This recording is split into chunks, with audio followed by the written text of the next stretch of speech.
Starting us off in at number 10, Earth X Namor.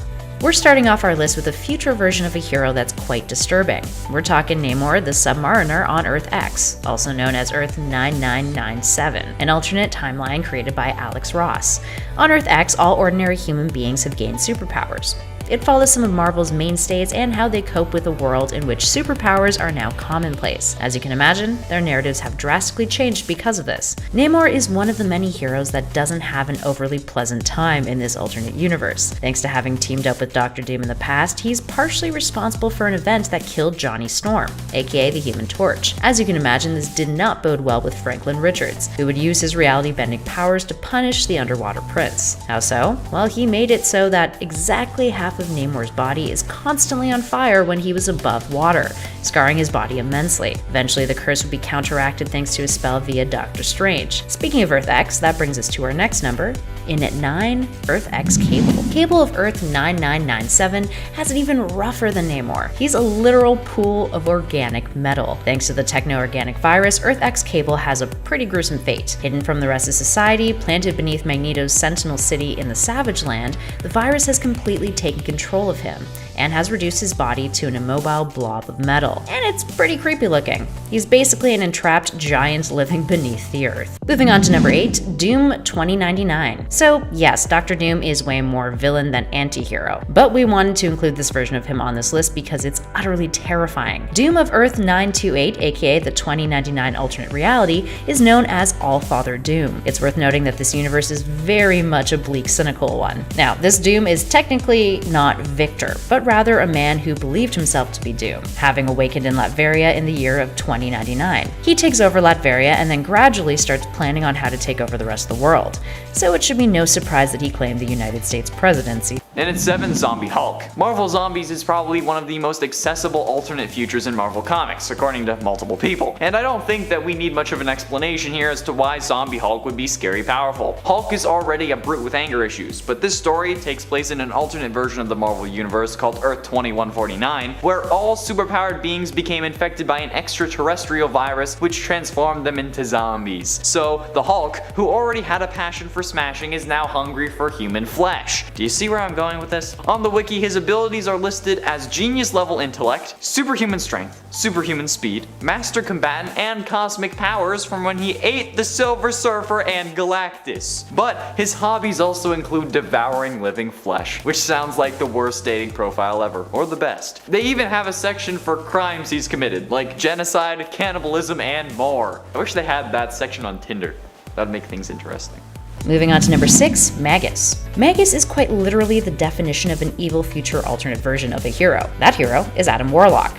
Now Warlock, arguably one of the most noble individuals in the 616 Marvel Universe, has an evil future version who first appeared in 1975 in Strange Tales issue 178. He hails from Earth 7528, born of Chaos and Order's efforts to create a champion of life to oppose Thanos, who was the champion of death. He would found something called the Universal Church of Truth, which the Tyrant expanded into an intergalactic empire through Holy War.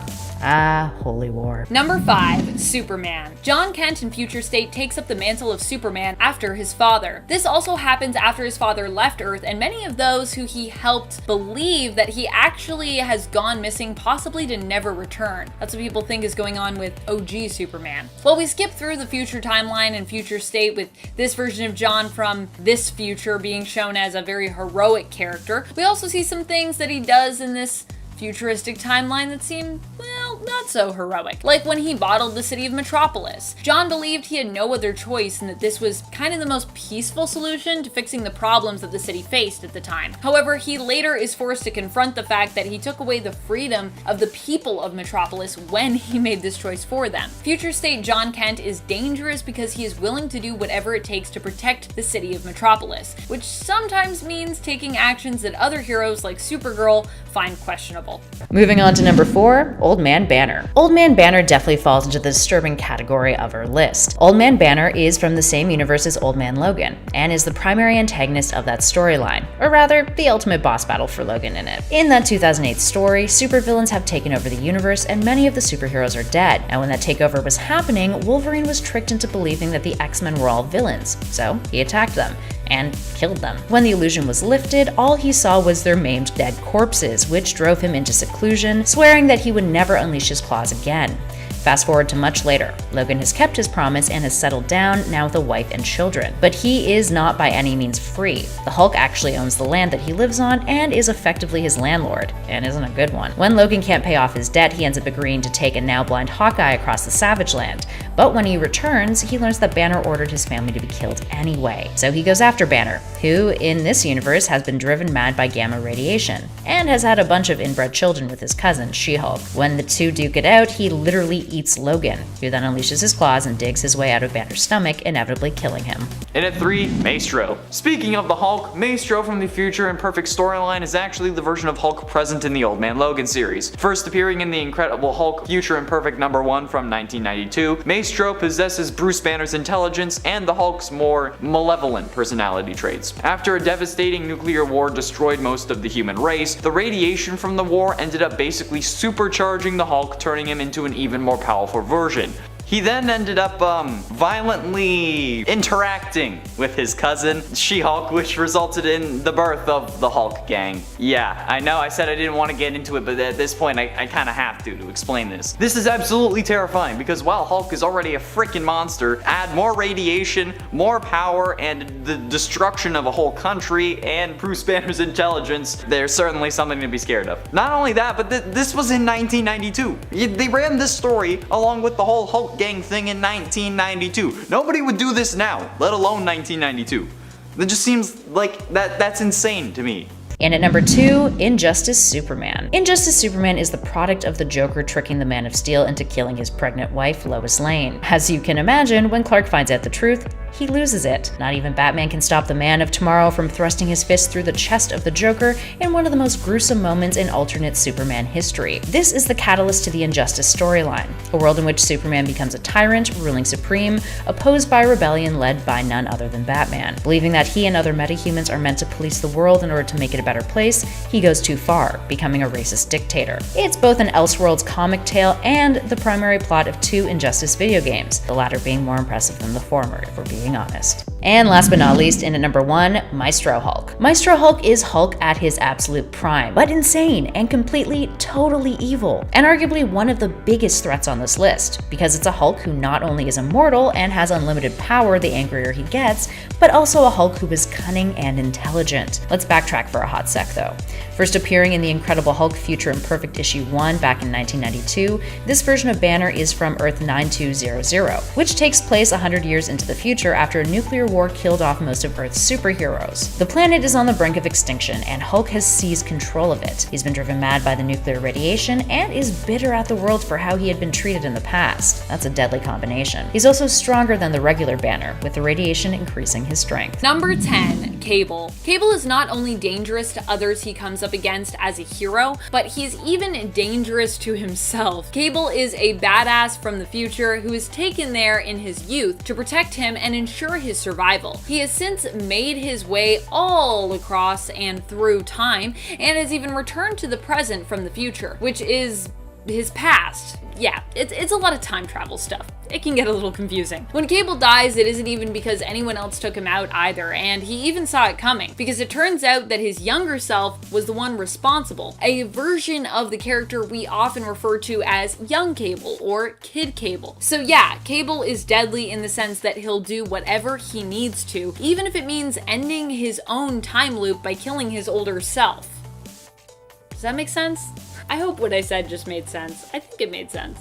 Number 9, Old Woman Laura. X-23's future self ends up in a much nicer alternate future reality than her genetic father Wolverine. Old Man Logan's reality? Wasteland, lots of death and people who have gone insane. Cannibalism. Old Woman Laura's reality, a sort of futuristic paradise where Kamala Khan ends up as president. But even still, her future isn't perfect, because Laura is dying. Her genes have become unstable in her old age due to a flaw in the cloning process that made her not so good. The other thing that's not so good, Doom is holding the people of Latveria hostage, and it's up to Laura to put a stop to it. This version of Laura from the future is just as deadly as her main continuity counterpart, but with added years of experience, and is willing to do whatever it takes to defeat Doom, even if it means killing him and possibly sacrificing herself to do it. And friends, before we move on to this next spot, if you love time traveling as much as I love time traveling, click that like. Every time you click that like, there's a chance you could go back in time. That's not true, but wouldn't it be cool if when you clicked like on videos, you could time travel? That would be pretty cool. Number 8, Old Man Logan. Old Man Logan stays a hero in the future, but only because he doesn't have much other choice, really. Really, all Logan wants to do is live his life without having to think too much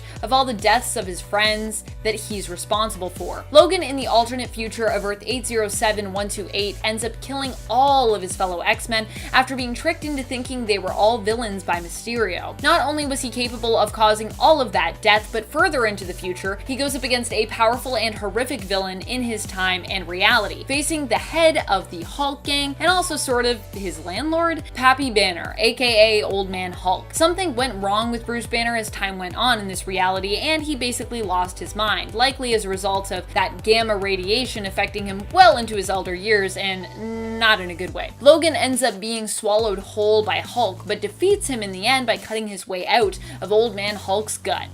It's pretty gross. 2. Moving on to number 7, Dark Beast. The Dark Beast is a product of the Age of Apocalypse timeline, known as Earth 295. Now, this is an alternate future timeline in which Charles Xavier is dead and Apocalypse managed to take over all of North America. Magneto leads the resistance. He's also shacking up with Rogue, not that it matters, but just to paint a picture for y'all. Anyway, Dark Beast is Hank McCoy, except he is a straight-up evil mad scientist. He's a twisted, inhumane, sadistic genius who lacks Xavier's guidance and isn't part of the X-Men. Rather, he works for Apocalypse, becoming one of the most prominent geneticists who devoted his time to creating the fittest of beings for the villain, second to only Mr. Sinister's counterpart, Sinister, who was one of Apocalypse's horsemen. Dark Beast would conduct horrific experiments and eventually found his way into the 616 for a brief period of time, causing quite the stir in that universe. Number 6, The Fallen One. The Fallen One is a version of Norrin Radd who comes from a very dark future where Thanos wins. He first appeared in issue 15 of Thanos from 2016 in the Thanos wins storyline. While he is pretty swiftly defeated, it is only because those he goes up against are even more deadly than him. And even then, it takes a few issues before the fight against him is actually concluded. So it's not like you're in, you're out. It's not a one and done. It's a few issues. Norrin Radd, aka the Silver Surfer, became the Fallen One after he was imbued with black matter and also boasts, of course, of the power cosmic, in addition to wielding Thor's hammer Mjolnir. He also comes leading the charge of the Annihilation Wave, so he's got a lot going on. He got all this power in the hopes of standing a chance in the final showdown with Thanos as one of the last beings left alive in the universe, one of the final people to actually fight him. Sadly, he does fail, but he still manages to look deadly and badass while doing so. So you gotta give him some points for that. Halfway through and in number 5, Captain America 3099. Being used as a skin in the game Marvel Future Fight, Captain America 3099 is in essence Captain America, but make it RoboCop. He has a holographic shield that still actually works like a shield, but is probably one of the coolest and weirdest versions of Captain America I've ever seen. It looks really sweet, and I'd love to see someone cosplay this. Like, maybe I'll be able to like grab a piece of like acrylic or something and make the shield myself, because like you can put the LEDs and stuff. It's dope. But he is, after all, the same old Captain America. So pretty powerful, but not as powerful as some other heroes. But I'm actually serious though, someone needs to make this shield. Whether it's the Hacksmith or Odin makes or something, I'll make this shield, okay? I will happily do my best to get the rest of the costume together, because this is like my next goal. Number 4, King Thor. King Thor might be one of the most powerful future heroes on this list, but he also is only so deadly and dangerous because he's living in a time where he has to be. King Thor is the alternate future version of Thor from the alternate Earth of 14412. Here, Thor goes on to become the Allfather and lives beyond the point where Midgard becomes a lifeless husk as a result of Thor's once more again villainous brother Loki, the god of mischief. At one point, while battling Doom in the future, King Thor is granted the Phoenix Force by Logan, who is currently bonded to it at that time, and is able to use that power to defeat Doom. Considering that King Thor will do whatever it takes to defeat those who would oppose him, and considering how much power he wields, even when he doesn't have the Phoenix Force, I'd say he's a pretty dangerous future hero. I wouldn't want to go up against him. Moving on to number 3, Genocide. We're going to be talking about a DC character at this number. Genocide, the character. We're not getting that dark today, my friends. Well, maybe a little. Genocide is a pretty morbid character. She was created from the corpse of Wonder Woman in a storyline called Rise of the Olympian after Diana's body was stolen by Ares and then brought back in time during Gail Simone's run on the Wonder Woman series. It gets more grim than that. Ares imbued Wonder Woman's body with energy from soil samples pulled across the globe from places where genocides occurred. So yeah, this includes Auschwitz and Rwanda. And on Genocide's very first encounter with Wonder Woman, she kicked her butt and also stole her lasso of truth. Yikes. Number 2, Booster Gold. Booster Gold is demonstrably dangerous as a hero from the future, mainly because he has no idea what he's doing. He has tons of knowledge of what is meant to happen in the main continuity and present day that he traveled to from the future, but he has no idea of how messing with the past timeline or anything like that could affect the present day or its future. We see how dangerous he can be when he attempts to even do good, like saving Bruce's parents in the past so that they can be there for his wedding. Unfortunately, in doing so, completely messes with the timeline to the point that Booster is actually forced to travel back in time and make sure that Bruce's parents are killed and that poor young Bruce is basically there to witness their deaths. It's also kind of implied that Booster being there and fixing all of that is actually what caused their deaths. It's pretty crazy, it's pretty trippy. Booster might have some valuable knowledge as someone from the future, but he doesn't have the finesse needed to know when the timeline can be tweaked and when it should be left alone to avoid catastrophes from manifesting in the future. Basically, do not let Booster time travel and mess with the timeline. It is not a good idea. Number 1, Iron Lad. Iron Lad is not specifically from the future, but he does go on to become a very dangerous villain who returns from the future. Iron Lad, who was a member of the Young Avengers, it turns out is actually destined to become Kang the Conqueror, who has many different villainous personas throughout the years. I won't go into them right now, but you know some of them. And he's also known for his time travel antics. He often travels back through to the past from the future to enact all kinds of elaborate plots. As a Mortis, he had a hand in creating White Vision. Kang also at one point turns Iron Man evil, brainwashing him into becoming his loyal servant and villainous right-hand man. He's basically behind a lot of evil things that you're like, what is even happening here? And then it'll be like, haha, it was Kang the whole time. Possibly what we'll see in the MCU. I'm placing my bets. Because sadly, I don't think I'm getting Norman Osborn in this phase. And 10, Spider-Man Reign. I love talking about Spider-Man Reign because honestly, it's pretty damn ridiculous. Spider-Man Reign was Marvel's counter to the Dark Knight Returns storyline from DC. Set 30 years in the future, Peter has retired and Mary Jane is dead. The mayor of New York has taken control of the cities in more ways than just being the mayor, and when JJJ gets Spider-Man back, the mayor releases the Sinister Six from prison, including versions of Electro, Mysterio, Kraven, Sandman, Scorpion, and Hydro Man, as well as a dead Doc Ock tentacle who saves Peter's life after his mask was ripped off in front of a crowd. Doc Ock's final command to his tentacles was to show Peter 3 grave markers, those of Mary Jane, May Parker, and Ben Parker. After being buried in Mary Jane's coffin by Octopus's tentacle and coming face to face with and conquering his inner demons, Peter emerges in his famous red and blue suit, which he had secretly buried with her. Cause yeah. It's also revealed that the mayor, Edward Sachs, is actually Venom, who plans to turn all of New York into an army of symbiotes. But the worst part is when it's revealed that MJ died because of Peter's radioactive swimmers. I guess having a kid with a superhero is a kinda risky business. Give me that episode of Sex Send Me to the ER. Oh man. And at 9, The Dark Knight Returns. As you can expect when Batman has to, return, Batman was retired and Gotham City had become a haven for all sorts of violent gangs. But before you can say why so serious, the man is back in action and gets yet another new Robin to help clean up the streets of his city. But I know what you're thinking. Batman cannot be street sweeper certified, and you're probably right. But what I mean is he's back to fighting crime. But of course, no alternate universe dystopian Batman story would be complete without a take on the Joker, who still represents the same anarchy threatening to destroy society. I think he's trying to fix it. On the other side though is Superman, a tool of the authoritarian government who wants Batman out of the picture. And as always, it's up to Bruce to find the perfect balance between law and order. Perfectly balanced as all things should be. I love when the superheroes are old though and still try to fight crime. Like I just picture my great grandfather like trying to kick like some thug who's like at his nursing home trying to take his shampoo. Just, yeah, that's what I imagine. And at 8, The Ray. Set on an Earth where Germany won World War II, it can make things pretty clear when you're talking about a dystopia. The Ray is a member of the resistance fighting against the German soldiers, and is the primary protagonist of Freedom Fighters The Ray, which is an animated series set in the Arrowverse. The Ray in the crossover at least is shown to be quite powerful, being able to take down Red Tornado from what I can remember. This dude also has like a really cool suit, and in the show is either married to or dating Captain Cold, which is sweet. He gained his powers after the original Ray died in front of him, and he was also included in the comic adaptation of the Crisis on Infinite Earths crossover, which was already adapted from the original comic event, but this one is based off the CW with Felicity and other people. However, the Ray was destroyed along with his Earth in the TV version of the crossover, but in the comics he was killed along with Felicity and Nyssa. This guy has some mad superpowers though, like super strength, flight, light energy blasts, light speed, invisibility, photokinesis allowing him to make solid light constructs, bioluminescence, and that's not even the whole list. Okay, it's freaking nuts, man.